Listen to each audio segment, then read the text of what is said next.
Good afternoon and welcome to this session. It gives me great pleasure and I'm absolutely delighted to welcome Patrick O'Callaghan to KWE-TV, and he is going to show us how he uses OneNote and Teams to empower learning within his classroom and improve outcomes for his students there.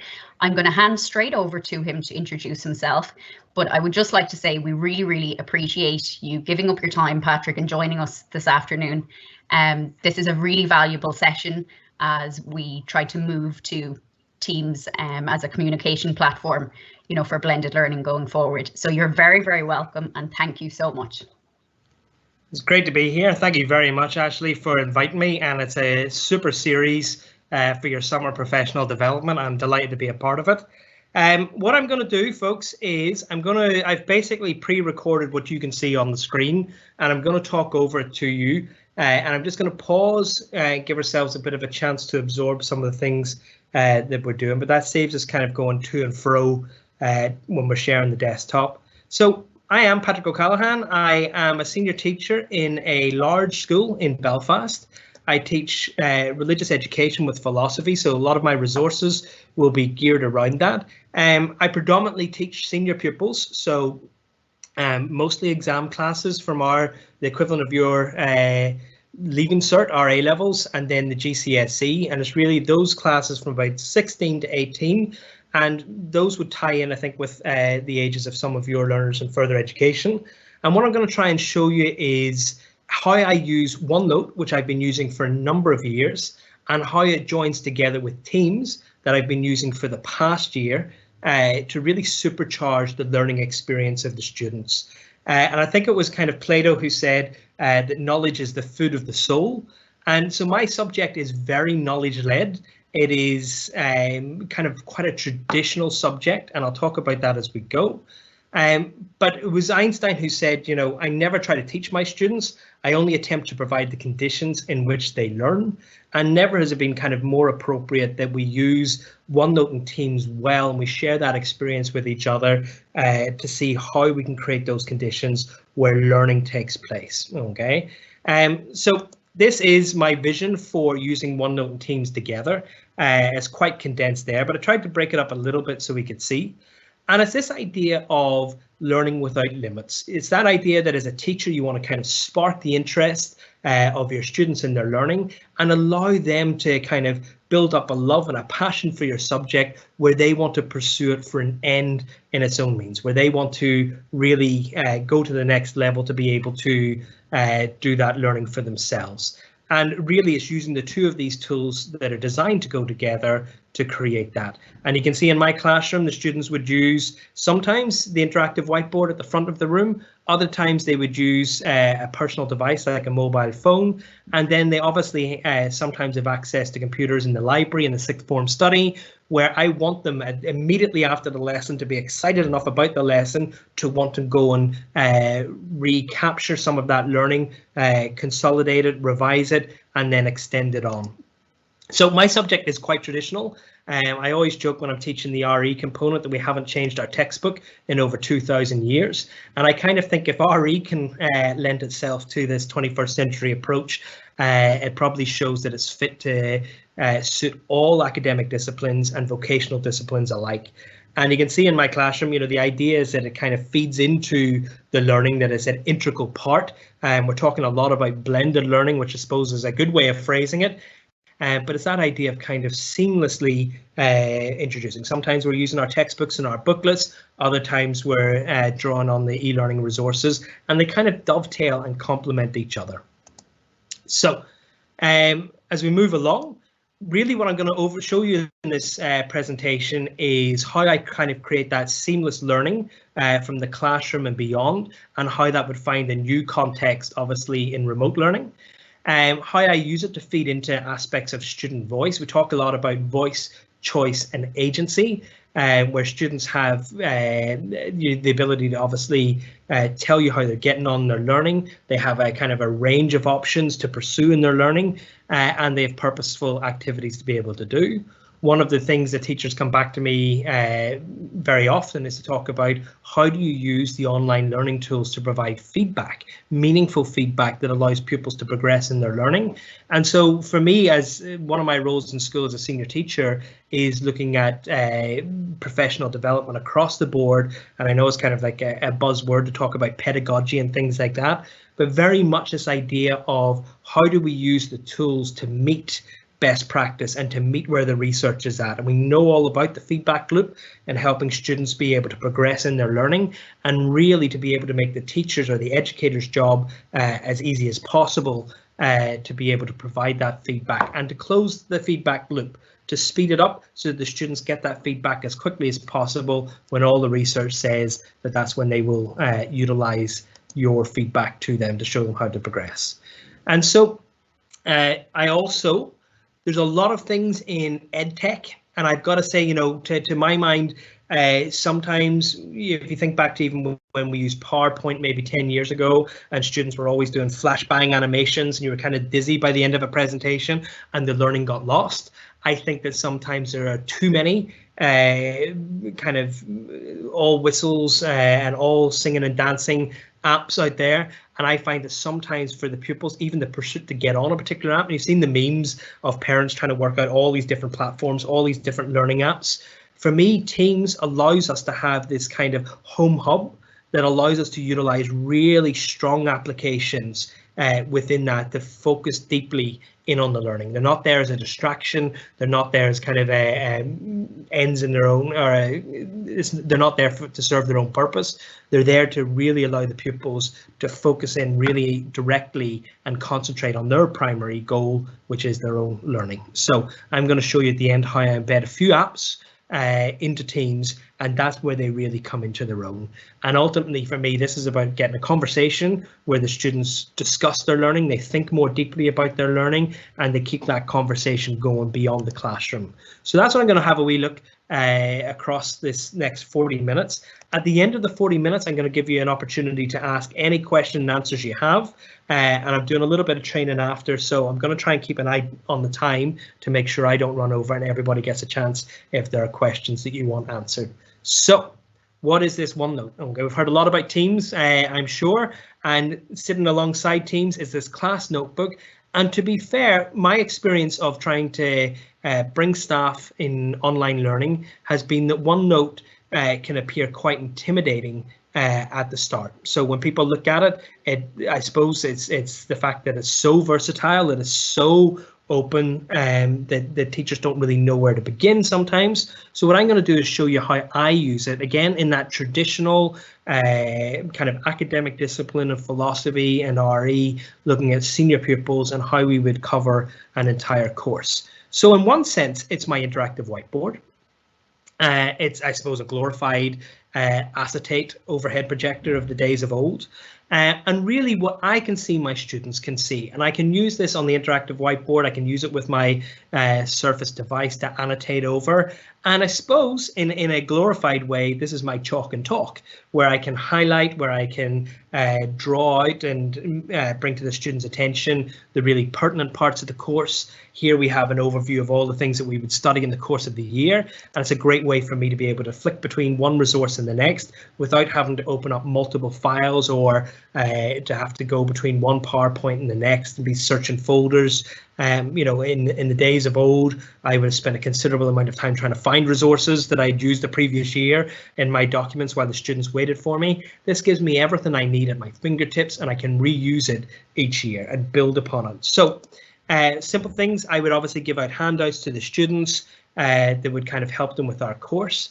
And I think this is where it comes into its own. If you think of it, OneNote is essentially everything that is good about Microsoft Word and Microsoft PowerPoint rolled into one. And for me, it allows me to communicate with my students in that way that allows them to focus in on the really essential parts. So something like this that I would share with my pupils is about how to maximize their marks in an exam. And really, I can do that in 3 points of information. And to be fair, you can create resources that would rival the kind of the publications from some of the revision companies. Okay, you can see hopefully up the top of your screen that I have a number of tabs that are file dividers, and I suppose that's to try and replicate the Arch lever file or the lever Arch file that a student or that a teacher would have. And when I started teaching, as you're building up your resources, you're always asking kind of your top student who would get full marks in the exam, could I keep your file after this year? And you were using that as the touchstone to which you kind of went back to each year to make sure that you covered everything. Well, OneNote is a digital version of that that allows us to share everything we have. And again, in my classroom, I have a physical filing cabinet, and for the first whatever decade of my career, I was dipping in and out of that and trying to find a particular folder from the previous year that had a handout. This, I have everything searchable and at my fingertips, and I try to do my best to kind of keep it as tidy and as well organized as I possibly can. So that's essentially the overview of what a OneNote looks like, and it allows me to do things like this. And I said, that idea of being able to publish things that really look aesthetically pleasing to the students, that engage the students, that allow your work to be really clear and dynamic. And so I would be able to bring this up on my interactive whiteboard, or now that I'm doing remote online video calls like I am now, I'm able to zoom in, I'm able to annotate the part that we want to look at, and I'm able to break up that learning for all the students. We talk about kind of scaffolding tasks and breaking up knowledge and understanding. Well, that's essentially what the OneNote allows me to do with my resources. Okay. And I can create things that the students kind of take on board and absorb and we refer back to normally. Now, in my classroom, we still have paper booklets. I don't want people going away with kind of the wrong impression. I do think that students need to be able to do work offline as well as online, that they have access to physical resources as well as digital resources. So we do print out, and I've created this. This is a typical booklet that I would use to teach, the learning booklet for the students that they would revise from, and they have a paper copy in front of them or at home. And I'm able to then use this as my interactive whiteboard, where I've put the digital copy onto my interactive whiteboard. And this was created obviously in PowerPoint, and I think that's the beauty of this particular platform of OneNote and Teams, is it works so well with the learning products that we use anyway. And I'm allowed to make my notes come really to life, really vivid and dynamic, and as good, but probably more closely tailored to my course than any textbook could come. And I kind of think it's that vivid aesthetic that you're able to produce your notes for the students that makes them want to engage. I think to photocopy that out in black and white would lose the richness of the learning, and so the ability to complement that both online and in the classroom in the way it's meant to look is important to me as a teacher. So that's an example of how I would integrate a digital version of the student learning booklet into the OneNote. And again, you can see the way that I just kind of navigate across there from one module to the next. When I'm starting a course, I would make sure that there's only 1 or 2 tabs. And then as the course opens up and as we progress on to the next unit, we would add more resources. So along the top, you can see that the different modules and the different sections. And then along the column on the right hand side are the resources that the students can access anytime, any place. I can bring them up onto the interactive board or onto my screen during an online lesson, but the students have access to everything that I want them to be able to access. And so when they go from my lesson into individual study, they're able to draw up those extra resources, and you're really able to bring it to life and allow that learning to become as vivid and as engaging and as dynamic as possible.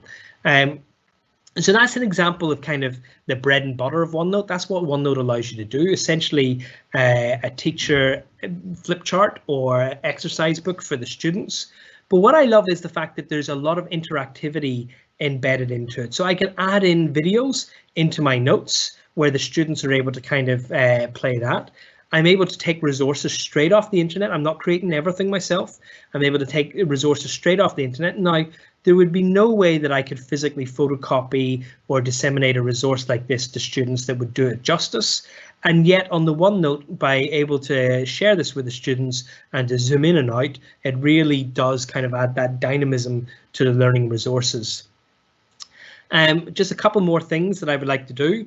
I like very simple hooks, very simple activities that I would do at the start of an online lesson, and even more important when you're doing the video calls, to get the students kind of excited and to participate and to have those resources at my fingertips when I come into a lesson and be ready to go. So something like this, we're studying the role of philosophy and religion in the development of science, and I say to them, you know, do you recognize this guy? I said one of them's the most famous cosmologist in the world, and the other guy is Einstein. And it's that kind of idea of just having some stimulus ready each year to be reused and reused. And then again, I said to them, you know, we don't have time to watch this today, but this is a really good idea. Why did Einstein have such an appreciation for Georges Lemaitre and his work on cosmology that led to the discovery of the Big Bang? And it's that. All I'm doing is just lighting the kind of the spark that allows the students then to go on to want to play that. And they can play this in their own mobile device. They don't need a laptop or a tablet. They can simply watch it on their mobile phone, and it's there and ready for them. So if I just get them started, what I'm not doing is going, you know, you have to go into YouTube and you have to search for this and get this link. It's there and ready for them. And if I can kind of whet their appetite and get them excited, then I can get them to go on to do that. So the other reason why I love OneNote, so that's all the kind of things that I would use in the class for learning and teaching. The reason why I love OneNote especially is, for my subject, the students need to access the highest grades and the highest marks. They need kind of a bit of academic flair. They need some originality. It's not enough just to kind of regurgitate spoon-fed knowledge and understanding. Obviously, to be a philosopher, they need to apply those philosophical skills. And they really acquire that over a kind of a long period of time by doing small amounts of further reading and research around the topic. And in the past, I suppose I was throwing out research activities to my students in the hope that one or two of the brightest would go on and do that for themselves, but knowing probably in a sense of futility that a lot of students weren't going to. It was just too much of a step to go away and research and to read different articles. So for me to be able to scan magazine articles and bring it to their attention. And again, this kind of magazine article is brilliant. It's what I would call a one-time read. It's not something that the students need a full copy of. They would read it once, take a few notes, and add it to their own research. Again, if I can kind of find visually stimulating resources that explain difficult concepts, I'm able to share it with the students, again, without having to photocopy and hand out reams. And again, in real time, I can read the Sunday paper, scan it, and upload it. And I suppose to bring me back to my traditional sense of my subject, my students need to read further reading around the subject, but I can now help them navigate that, okay? I can show them the key parts that they really need to focus in. I can write notes off to the side that will allow them and stimulate them when they're doing their independent research and be able to do that. So again, rather just telling the students to go off and read a chapter in their book, I'm able to kind of stimulate that learning for them even when I'm not online. Now, what you just saw there is one of the greatest little tricks of OneNote. I have a lot of documents that are from the 1970s and 1980s that are typewritten, that have been handed down to me by some of the greatest teachers the country's ever seen. But I wouldn't dream of kind of photocopying out photocopies of photocopies of photocopies that are typewritten in their original form and so on. But what I can do is take a photograph of them or scan them, put them into OneNote and right click and be able to extract out the text in a editable version. So that's something really worth having a go at after the tutorial. And again, just to show you that I would be able to, in class, annotate over this, use it as my interactive whiteboard, write up, and whatever the pupils see on screen is what they have. You don't have to save a OneNote. You just annotate over it and it's saved in real time. And the students are able right now to see this booklet and all the things that we can contribute to in class. And I think of subjects like maths, where there'd be a lot of kind of modeling of answers and the writing up onto the board for students to be able to go back and revisit that learning after the class and to consolidate what they've learnt in their own time. And I talk about this quite a lot in the senior school. You know, knowledge and learning and teaching particularly can go over the pupils' heads. So the ability for them to be able to slow it back down, to rewind it, to play it back. And you think, you know, at this moment in time, many of us are getting to grips with something that's foreign to us in terms of e-learning.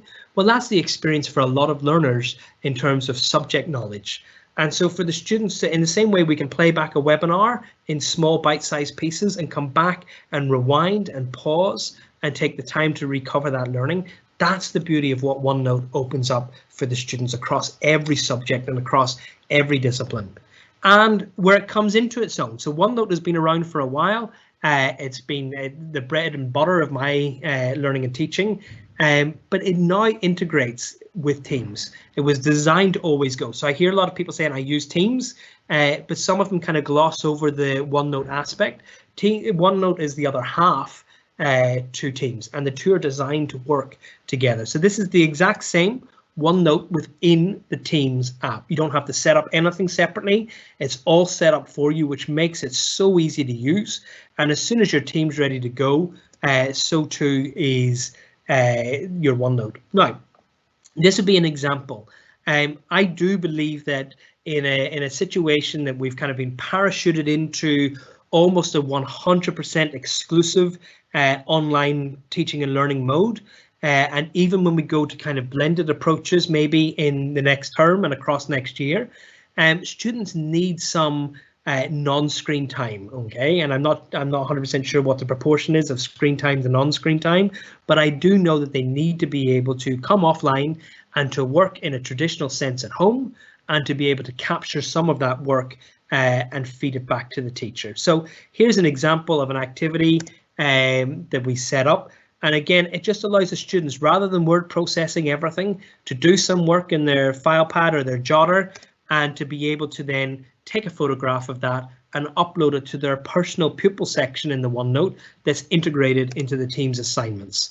And again, it's simply taking a photograph of their work and to be able to put it up. Now, what I want to show you now is how Teams and OneNote go together, and how you would use the assignment feature within Teams to pull in the OneNote and set an activity for the students to work through as a remote learning activity, and then for them to hand in for the teacher to look at. So if you think about it, sometimes I would do a 10-15 minute video call with my students. We would talk about some of the ideas, and I say, now for the next 10-15 minutes, we're going to hang up and I'm going to distribute to you your task for this morning, okay? And I would maybe give them 48 hours to complete that task asynchronously in their own time. So this is how I would do that. Simple GCSE ethics topic. I can see when my students have handed it in. I can see that 22 have handed it in. One is yet to hand it in. And I've been able to mark those quite quickly within Teams and hand them back to the students and give them a mark out of 5. And this is a OneNote page within Teams. So I've set this up in my OneNote. I've just embedded a little video of me talking to the students and giving them a little pep talk to remind them why this activity is important, why they shouldn't rush through it. And I've set up a series of learning activities, very similar and replicating the classroom experience. The students would do this in their pupil learning booklets. So we have pupil learning booklets with fill in the blanks, with different keyword activities and so on. So the students are active participants in the lesson. And for an asynchronous piece of learning, I'm able to set that up in my OneNote and distribute it through Teams, which allows me to have the benefit of both for feedback. I can type in a personalized comment. I can annotate with my pen on the left-hand side and put ticks and smiley faces and comments, and then I can return it to the students and see that I've marked all of my students. I see how many I've got to mark and how many I've returned. So again, the next lesson would be like a development of this. The next remote learning activity would be a progression, not completely different, really building on and giving students some kind of comfort and consistency. But again, there's enough learning there to make sure that every child progresses in that learning activity. And again, just small little tricks that you're able to do on OneNote, like embedding a little video or a voice memo, brings that to life and just gives the student the nod that they need to be able to complete that task. Again, I love the ability to embed a video. It means that there's no file size attributed to this. This is playing off YouTube directly. The students can watch this on their device. They don't need a laptop or a tablet. They can literally access this on their phone and be able to take part in that. But you're really bringing this to life. We're looking at a topic of racial prejudice and discrimination. Actually, about 6 weeks ago, we were doing this, and well, the 13th of May. And how pertinent and topical it became, but we were able to look back at a news report from 2010. We were able to look at the Newsnight discussion panels of why racism happens, and we were able to take that learning much deeper than we ever would have been able to do. And again, I can return that to the student, I can give them feedback, and I can use the rubric. Now, I'm probably powering on quite fast here. What I'm going to show you now is in a senior level class, so leaving cert, kind of age, A level, and I would have a lot of pupils. I have 2 classes and there's about 40 students in this particular team. So, and how do I as a teacher keep track of the engagement, keep track of all the essays and remote learning activities that I've given to my students? And this is the beauty of Teams. So Teams allows me in the top corner to set assignments and integrate those assignments with the class OneNote book. But I also have this grade book, and this grade book allows me to see when students have submitted their work, what work they're outstanding for, and so on. And that's a really useful tool for a teacher to be able to see who's engaged and who's not. So this would be a typical example of an A-level essay that I've set, or a kind of a fairly hefty piece of work for the students to engage in. I can use the rubric on the right hand side to give them a general comment. I ask my students to tick off and self-assess before they submit, and I can of course then begin to mark this by annotating over the top. And again, you know, it's best if I have a device that allows me with a stylus or a pen to mark, but I can also do that with my mouse within Teams as well. Okay, it may not just be as clean and as easy. And again, I don't throw the baby out with the bathwater. Just because it's digital doesn't mean that we get rid of all the good things that allow students to have the maximum chance of achieving top grades and the highest scores. So I expect my students to submit an essay plan, to be able to handwrite their essay plan, to really think methodically about it. I expect them to be able to work from a previous version and make that draft better. So if they do a draft or they send a first attempt through and I've gone to the effort of marking it, I want to see where my students have improved upon that. And so the cycle of learning and the cycle of feedback is there, and OneNote and the kind of the fluidity of OneNote allows me to do that. Okay, and I can go back and see every piece of work that the student has done over the course of the year. And when it comes to parent-teacher meetings and things like that, I can not only just analyze with data, I can go to real life examples and illustrate and add that kind of qualitative feedback to my own appraisal of how a student is getting on.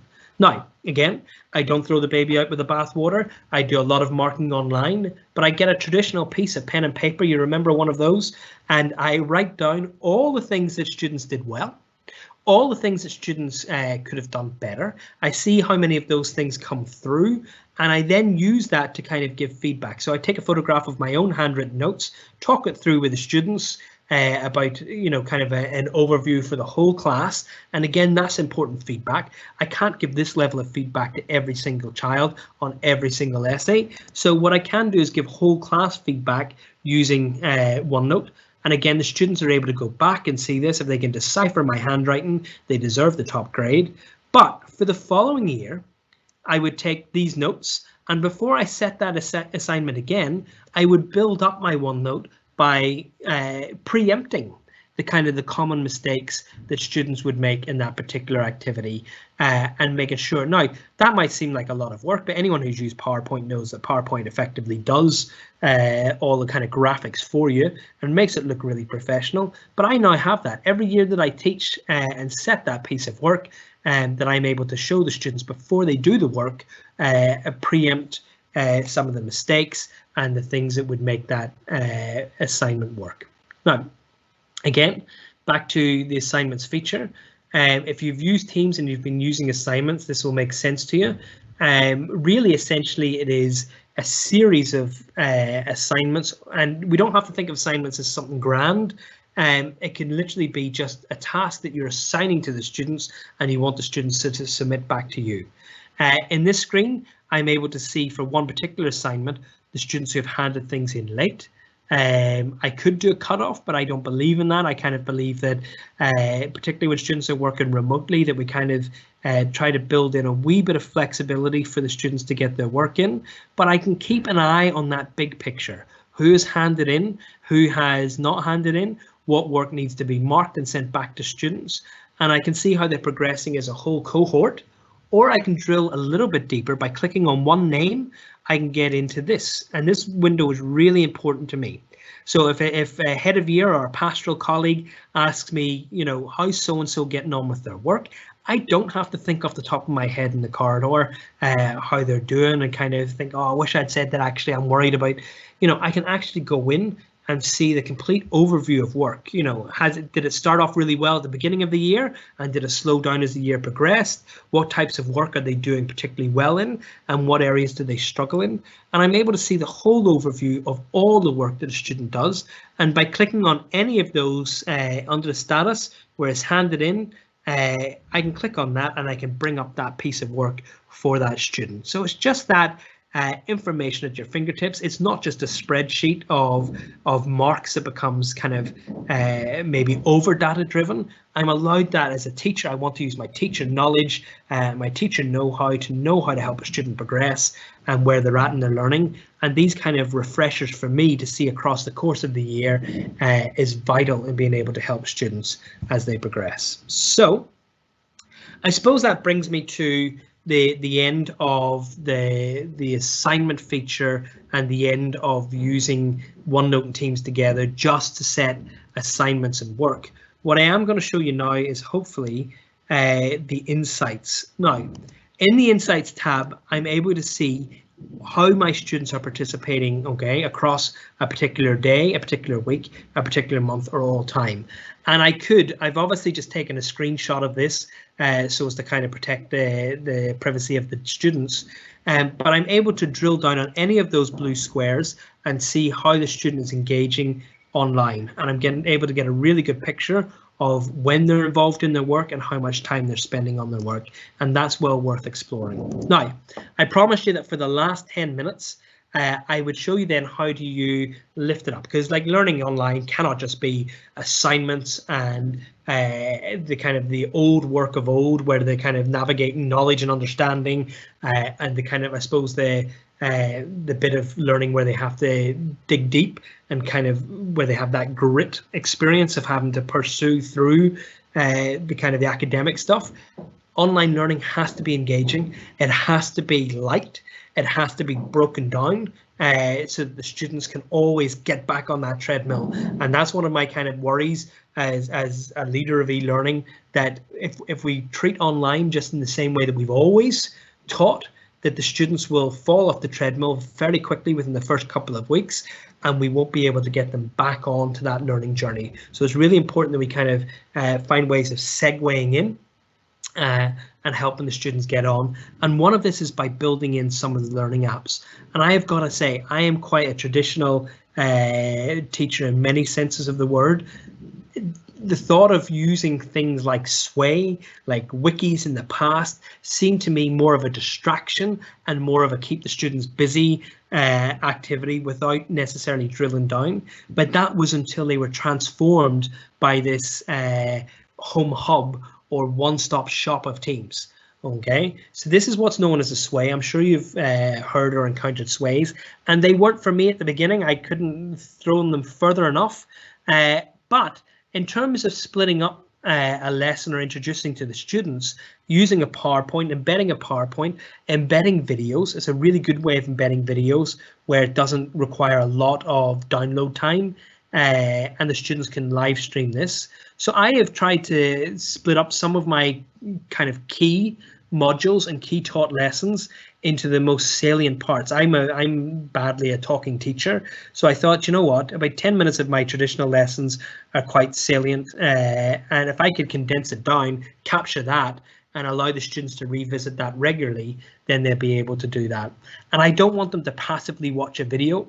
I want them to be able to pause after, or to stop after a certain while, and to test their understanding, to have to apply that newly acquired knowledge into an interactive activity that tells me, 1, that they've watched the video, 2, that they've understood the video, and the 3, that they're able to apply that knowledge into a context. So Sway and Forms integrated into Teams allows you to do that really, really well. And you can see that every student asynchronously in their own time could go back and replay that numerous times over. And it doesn't take long to do. That's a glorified PowerPoint.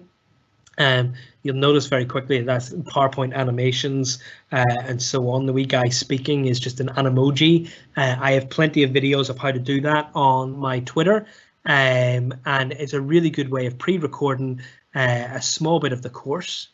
Another thing that I think is really useful, and it's kind of found new legs or new mileage in a team, is a wiki feature. I wasn't a mad fan.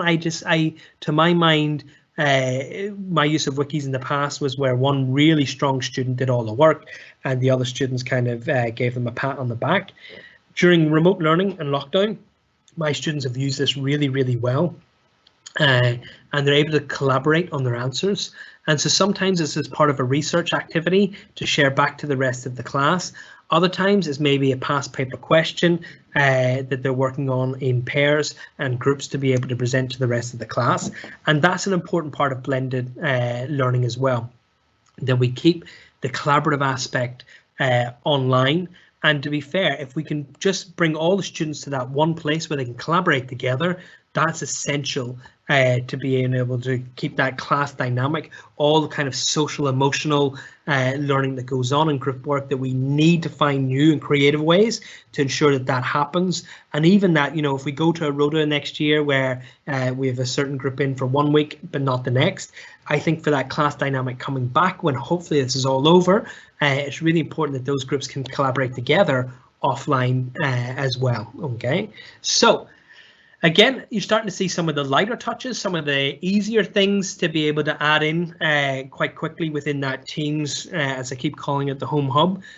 One of the other things I love to do is to be able to, when I'm doing a remote learning lesson online, is encourage participation. So I've been talking to you now for about 40 minutes, and it's quite exhausting on the teacher. Okay, there's a huge amount when you're talking for that length of time. You're the one doing all the work, and likely some people have probably switched off by now because that's the pupil experience. There's only so long in the classroom that they want to listen to us. There's probably even less online that they want to listen to us delivering content at them, and so that participation's huge. And I've used OneNote and I've used Teams for quite a while, but one of the things I hadn't the kind of recourse to use was the Meet Now online calling until the students went off. And so when we realized that the schools were going to be kind of shut down for a longer period of time, and all my kind of clever revision activities that I had set up had kind of been exhausted, and then it became apparent we're going to have to move this on. We're going to have to start next year's course and start introducing new knowledge. And that's where I kind of hit a juncture in the road where introducing new knowledge is quite difficult for students. And they can revise what they've already learned online quite easily, but to introduce something new, a lot of students are struggling to acquire it and to process it. And then in terms of doing video calling, it can be one way. It can be teacher-led, and that then encourages less participation from the students. And I had to really think, you know, when I started the calls, it was a bit flat. I was asking students questions and I was getting literally radio silence and tumbleweed, and nobody was really volunteering answers. And if they did, it was one person, and there wasn't that confidence. My students are really confident, really great crack. They participate in everything. I'm like, whoa, we've fallen really flat here. And I thought, you know what? We don't have all the social cues that we have in the classroom. The classroom is the safe space where students feel comfortable to make mistakes, and you've built that up all year long. From the start of September, you're using all the teacher tricks to get students to be willing to take a risk, to be willing to answer out, to be willing to ask a question in front of their peers. And I thought, you know what, I need to look at how I did that in the classroom and what I can replicate online. And that's when I started to remember about Kahoots. And I use Kahoots, really, to be fair, in the traditional sense, I used them as a reward. If we were doing an afternoon session and we were in for a double or a triple, I would break it up and say, folks, if we get through the next half an hour, we're going to do a break and we're going to have a Kahoot and we're going to re-G ourselves up and all the rest of it. Online, I'm starting to think, do you know what? Kahoot is now designed to be integrated into a team where we can play live together during a Meet Now call. So we started to do this, okay? And so I assigned the Kahoot quiz, and I built into it, there's a lot of new features in Kahoot where I'm able to check, one, how the students are doing. So I'm able to use the poll feature to see how they're getting on in this online journey of learning. So I was asking them how they're enjoying it so far. And that's a far better. If I ask all my pupils, did everybody get that? Is everybody okay? Nobody's going to answer out in a million years. But to be able to give them a few options, to be able to say, do you know what, so I really want to go back and look at that again, and so on, is really, really useful. Again, halfway through the lesson, when we've done a little bit of the topic, tell me, okay, is it easy? Is it clearer than it was? Would you like me to go back and restart it, or would you like me to do a separate session that can help people recover that?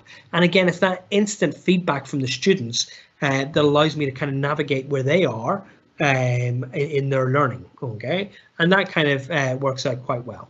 Then I love this, okay? I think everything on Teams and everything online is about building up a winning confidence, fake it until you make it, but building up these kind of small wins, like giving the students the chance to progress. And you see 19 students got that question right. They're starting to feel good, and when they're feeling good, that's when I start to introduce some of the other aspects, okay? And if I've been teaching something for a couple of weeks, every so often I just want to be able to use that low stakes diagnostic assessment. Do my students understand this? I'm able to use the slide feature, a bit like PowerPoint, but to slowly integrate new knowledge into this fun dynamic lesson. So we're having an online lesson. It's good fun to say, right, folks, now we're ready to progress. We've got 2 extra wee bits of learning to take on board today, because that's about as much as students can take in an online lesson. And we gently kind of slip that in or segue that in to the fun experience, and use all the kind of good things that we normally do about dual coding. And then I immediately throw it back to the students to get the students to show that they understand what they're doing. So we've learned something new. Rather than kind of letting it passively wash over them, they now need to think, right, using the dual coding for differentiation based on kind of multiple choice, which one of these is correct? And I'm able to see immediately whether I need to re-explain that or whether we can advance to the next bit of the course. So again, I can see that this being really, really useful going forward for students to be able to do. And of course, there's a range of things we can apply these questions asynchronously. We can set up a challenge where the students can answer this in any time, or whether they can play it live. And I draw your attention, there was a great Kahoot summit last week with about 32,000 teachers from around the world. I think it was the biggest educational event of the year. And I was with Mike Tholson, who you'll hopefully know, and James Micklethwaite, who's the vice president of Kahoot. So one was kind of one of the main guys in Microsoft Education, and the other was from Kahoot. And we had a great session on how you use Kahoot within Teams, designed to be within Teams. And when that becomes public, I'll share it with Ashley to be able to send out to you so you can see that if you haven't had a chance to see that yet. So that's enough for one lesson. I said, you know, you're not allowed to throw content at students. You're certainly not allowed to throw 45 minutes of content at educators either. But I'm hoping that you'll be able to pause, rewind and play. and I'm just going to throw it open to Ashley to see if there's any questions that people have that I might be able to shed some light on. And again, Ashley will throw out the bit at the start. Hopefully you can see even there. If I go back to the very start and maybe pause it on that. I'm at reality_teacher. You can find me on Twitter. What I love about being an MIE expert is that when you sign up to that and you become a Microsoft expert, you're essentially giving people permission to throw every question any which way at you on Twitter. So if you have any questions after this that you want to check, or you want to follow up on some of the tutorial videos and that, please do come and follow our community. And it really is an online community of support on Twitter. That's the place to access us, and we'll be able to kind of keep the conversation going as well. Ashley, over to you. If there's anything that people have asked that you think I might be able to shed some light on, I'm happy to take any of those questions now. Patrick, wow. That was absolutely fantastic. You know, I've seen you present before, but that session really, I suppose, for me, captured the power of OneNote and Teams. You know, particularly in the blended flipped classroom kind of space that we might be going into at the moment. You know, it's very, very powerful as a tool when you're in normal circumstances. You know, but kind of when you add in kind of the blended approach, or wherever we may be in September, thank you so much for sharing where you're at with that. And I think one thing that I'm conscious of and that I wanted to kind of add in myself here is, you know, I suppose if you've been using OneNote or Teams, you know, for years or months or for a long time, you're going to be more advanced at this. You know, please don't be put off at starting. You know, it's about getting started and building up the confidence to use the tools or to try it out. And I really would encourage you, you know, to try a OneNote, you know, have a play around with it, see how you get on. You know, kind of it's completely different when you've used it, you know, over a period of time, but it really is about getting started. So give it a go. And now I'm going to come back to the questions. So I have a few coming in here. Just let me navigate through them. Okay, so the first one there is asking for your thoughts. I see OneNote as becoming more of a learner-led portfolio solution rather than a content house with the advent of Teams. So do you have any thoughts on that? Yeah, it's a great e-portfolio, and it allows students, you know, I'm very lucky. I had a twin sister at school, and I was a very, very lazy student. All right, I didn't do much of the work, and I certainly didn't have many notes to revise from. But I caught myself on. I always think that every student will grow and mature, and I think I matured probably about 6 weeks before my A-level exams. And I was very lucky that I had a twin sister who was quite diligent, who had the resources, who had the essays and the videos, the essays and the kind of resources. And so I was able to utilize those, and that's always stuck with me, that a student, if we can, first of all, encourage students to build up their work during the course of the year. OneNote allows you to not necessarily have to leave it all to the last minute, where you're able to actually encourage students to keep a hold of their work, and they can never lose it. They can never leave their file on the bus, and so on.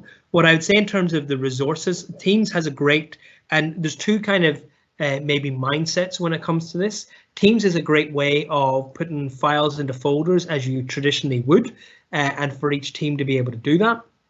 What I love about the OneNote is I do put key documents into the files, and particularly, you know, on, like, say, for example, on a departmental or a senior leadership, sometimes we co-collaborate within teams on those documents for planning documents and things like that. But I also like the fact that I can store files within OneNote. Now, it's not there, that's not its primary purpose, but I can put like one single Word document or PowerPoints or a series of resources needed for a particular lesson into OneNote, and I can copy and paste those from one year to the next quite easily within Teams. So I do like that ability to be able to use both.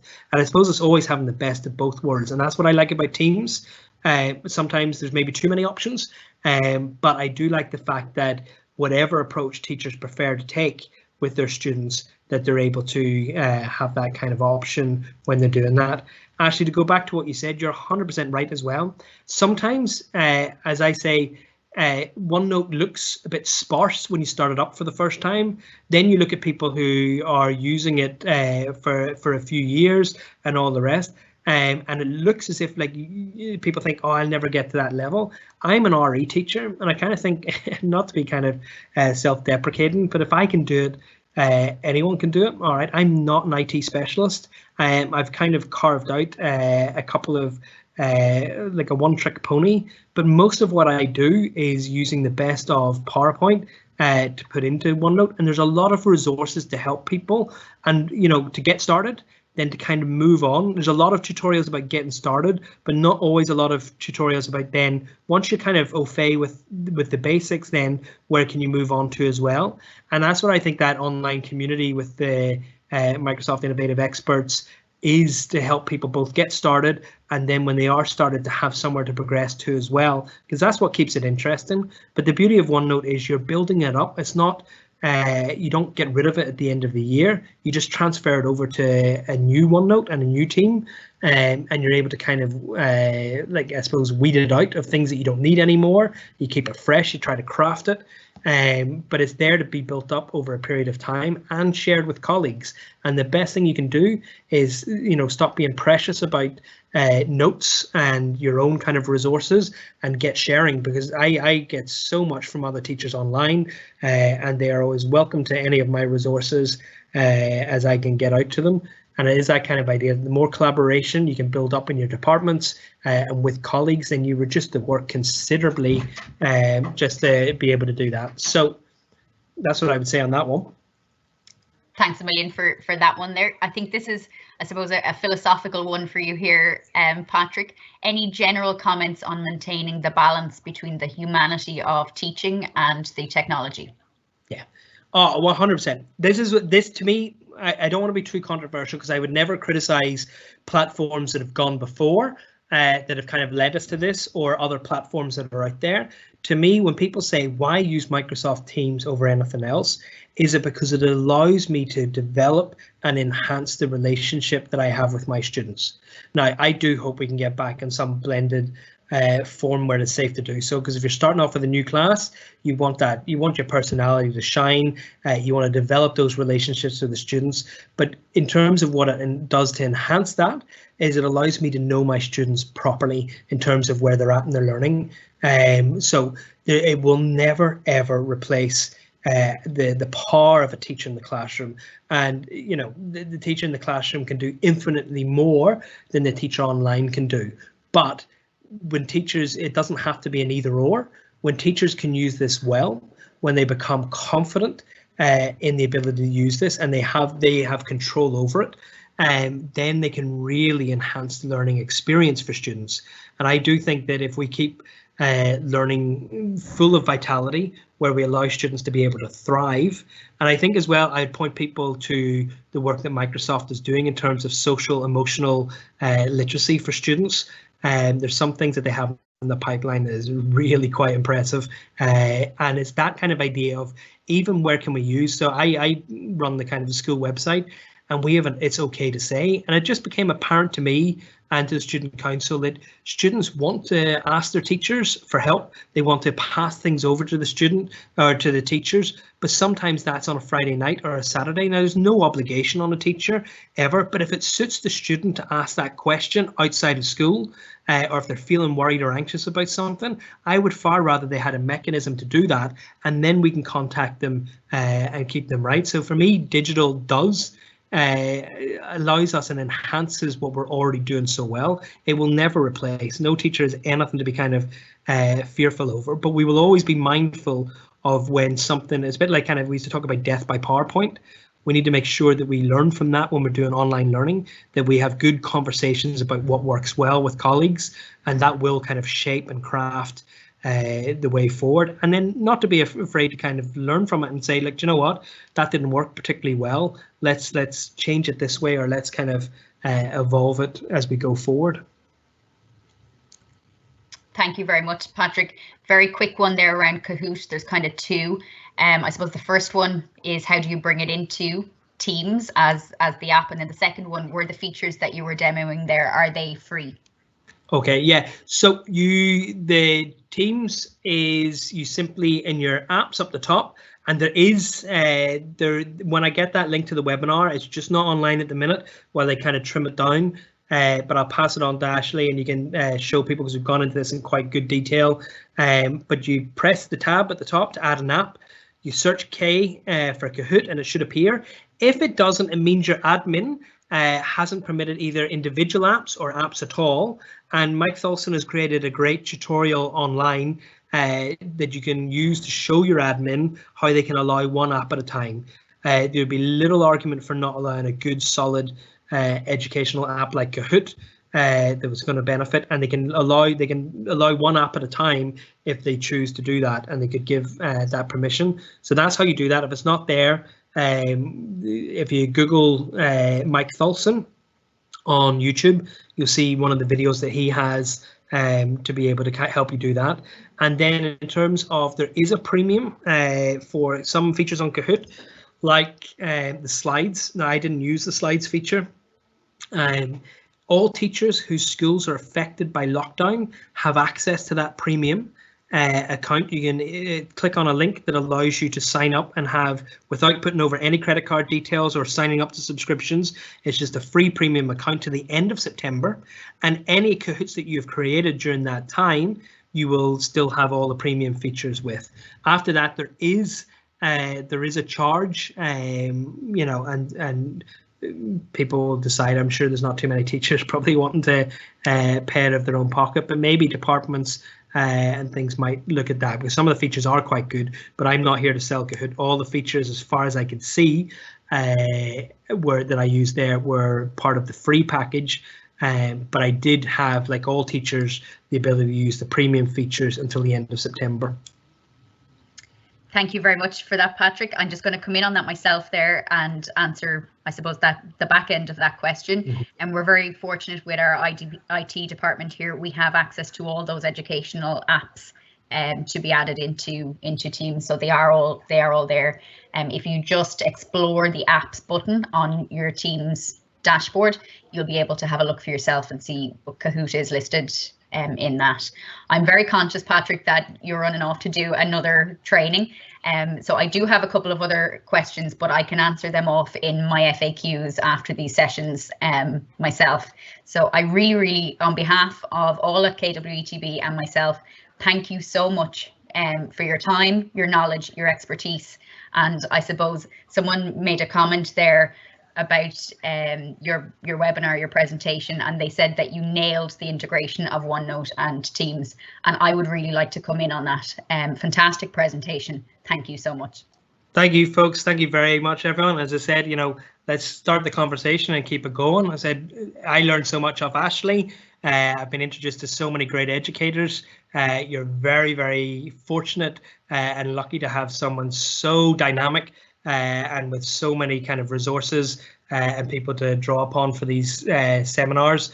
And again, you know, the conversations there to be had online. Please feel free to send us a direct message after this if there's anything else that pops into your head. And said, teachers left, right and centre are creating wee small tutorial videos for the benefit of other teachers, and that's a great wee place just to watch small bite-sized chunks of how you build up and progressively kind of work up the skills. So thank you so much for having me. I hope you all have a very peaceful, restful summer break as well, with a lot of downtime. Fold up those laptops so that we're refreshed and recharged for the summer term. But thank you so much for having me, and it's great to be here. Thank you. Thank you so much, Patrick. And I'll see everybody tomorrow if you can tune in. If not, this session will be available on demand later this afternoon. Thank you.